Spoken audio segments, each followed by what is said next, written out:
తమిళనాడులో విజయ్ పార్టీ హవా కొనసాగుతోంది. సెంచరీ కొట్టాడు విజయ్. ఇప్పటికే చాలా క్లియర్గా 100 మార్కుని ఇప్పటికే విజయ్ పార్టీ చేరుకోగలిగింది. సాంప్రదాయంగా ఉన్నటువంటి డిఎంకే ఏఐడిఎంకేని తోసిరాజని కొత్తగా ఏర్పడినటువంటి విజయ్ పార్టీ 100 స్థానాల్లో విజయం వైపు దూసుకుపోతున్నటువంటి నెంబర్స్ మనకి చాలా క్లియర్గా కనబడుతున్నాయి.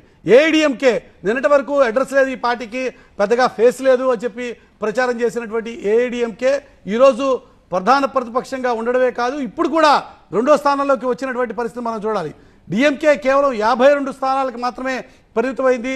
మెజారిటీ సర్వే సంస్థలన్నీ కూడా డిఎంకే పట్టం కట్టేటువంటి ఆస్కారం ఉంది. స్టాలిన్ గతంలో మాదిరిగా జయలలిత రికార్డుని సమన్ చేస్తారంటున్నారు. డిఎంకే ఆఫీస్ దగ్గర విజువల్స్ చూస్తున్నాం. డిఎంకే ఆఫీస్ దగ్గర నుంచి ఎక్స్క్లూజివ్గా మీకు టీవీ నైన్ విజువల్స్ అందిస్తోంది. అక్కడ ఏర్పాటు చేసినటువంటి టెంట్లని తొలగిస్తున్నారు. అంటే ముఖ్యమంత్రిగా స్టాలిన్ ఇక శకం ముగిసింది అని చెప్పి ఒక